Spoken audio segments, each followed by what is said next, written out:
Reincarnation, a journey of consciousness beyond death. Death, for many, is still seen as the final point. But for other lines of thought, it's merely a comma, a pause in the continuous development of consciousness. The idea of reincarnation is not new. It appears in various philosophical traditions, from the Pythagorean schools to contemporary thinkers who seek to understand human nature beyond the physical body. From a rational perspective, reincarnation can be seen as an evolutionary process, a mechanism through which the individual experiences different lives, expanding perception, emotional intelligence, and ethical awareness. It is not about dogma or blind belief. It is a hypothesis with strong philosophical and moral appeal. If life is a school, why limit the learning to a single lifetime? To observe reincarnation through a scientific spiritual lens is to investigate the patterns of consciousness, the effects of individual actions over time, and the testimonies, many of them spontaneous, of memories that seem to transcend biological identity. This video is an invitation, not to faith, but to reflection. Let's explore together what reincarnation can reveal about who we were, who we are, and who we may yet become. The idea of reincarnation, when stripped of dogma and dressed in logic, reveals a fair and functional mechanism for life. Imagine a universe where souls have time, where there is no urgency for perfection, only a steady movement toward it. A cycle in which mistakes educate, suffering instructs, and progress is law. If every human being were judged based on a single lifetime, justice would appear almost random. Some are born surrounded by opportunity, others submerged in hardship. Some have health, intelligence, and support, others struggle just to survive. From a strictly material point of view, there is no way to explain this imbalance without resorting to chance. And chance, as we know, is not the method of any coherent system. Reincarnation, then, is not a belief. It's a formula that balances. It allows consciousness to experience different stages of growth through various bodies, cultures, and circumstances. Just as a student doesn't complete school in a single year, the soul must pass through many classrooms, tests, and lessons. The body is just a temporary tool, a functional garment for a specific stage. The true self is the essence, the consciousness that feels, perceives, questions, and carries with it traits that cannot be explained by genetics or upbringing alone. How many times do we encounter children who demonstrate early wisdom? Fears with no known origin? Talents no one taught them? Inexplicable preferences and aversions?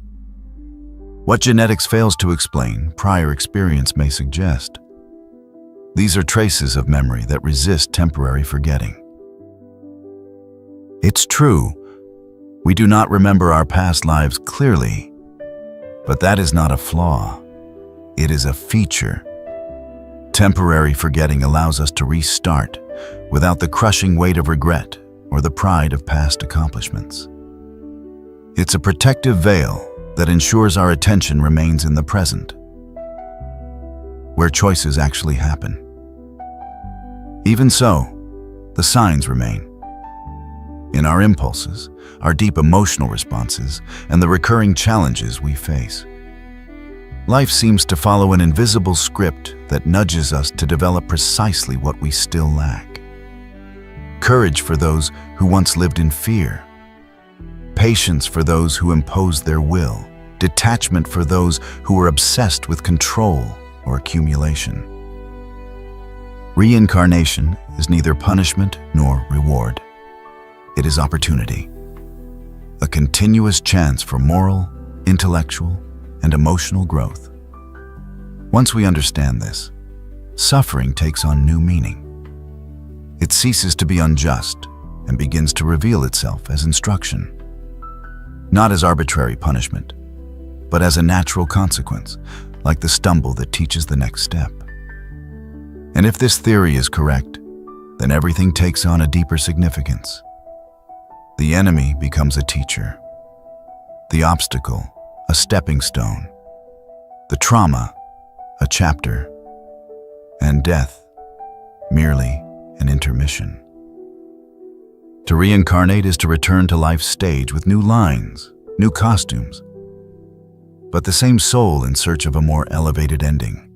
Perhaps that's why life keeps presenting us with the same lessons, the same pains in different disguises, until we finally learn what we came to learn. Reincarnation, when examined without the filter of mysticism, opens the door to a legitimate investigation into the nature of consciousness. Several researchers around the world have studied well-documented cases of spontaneous past life memories, especially in children. One of the most notable was Dr. Ian Stevenson from the University of Virginia, who cataloged hundreds of reports where children described specific details of previous lives, names, places, habits, and circumstances that were later verified with accuracy. These cases do not offer absolute proof, but they strongly suggest that human identity may go beyond the limits of the physical brain. Even though traditional science hasn't yet reached a definitive explanation, something stands out: the recurrence, the coherence, and most importantly, the lack of personal gain in many of these accounts. From this perspective, consciousness seems to operate as a field that interacts with the body, but is not confined by it. It expresses itself through matter, but is not produced by it, like a musician using an instrument, yet existing independently of it. This view doesn't reject biology, it expands it. It suggests that we are more than our genes, more than our family background, more than the sum of molecules in motion. And when reincarnation is considered part of a natural process, we open space to understand life as a continuous flow of learning, a gradual development of the deeper identity that exists within each of us. If we accept that consciousness survives the body and returns for new experiences, then time becomes an ally, no longer an enemy. The urgency to solve everything in a single lifetime gives way to patience. Guilt transforms into responsibility. Revolt becomes learning, and the fear of death fades, because death ceases to be a rupture and becomes a transition. To live from this perspective is to take part in a long-term project. There is no eternal punishment, nor undeserved privilege. There is only the journey of the spirit toward maturity. And like any process of growth, it is made of attempts, errors, corrections, and above all, choices. In each lifetime, we choose to respond with greater understanding or with resistance. Pain arises when resistance persists. Freedom emerges when consciousness awakens. Reincarnation gives meaning to suffering, depth to morality, and realistic hope to human progress.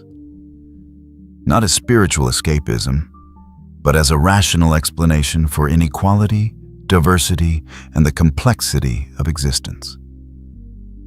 Throughout history, thinkers from different cultures have intuited this cycle, but it was through the systematic framework established by Allan Kardec that the idea gained structure, depth, and a foundation for ongoing analysis.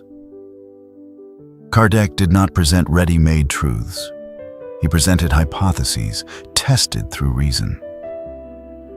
What he offered was not blind belief, but reasoning supported by observation. And his legacy still invites us today, not to conversion, but to investigation. To investigate reincarnation is not just to ask what happens after death. It is, above all, to reflect on what we are doing with life. If we are travelers in transit, then every action matters. If we are evolving consciousness, then every challenge is an opportunity. And if we return to Earth many times, then the world we build today may well be the world we return to tomorrow. Thank you. See you in the next video.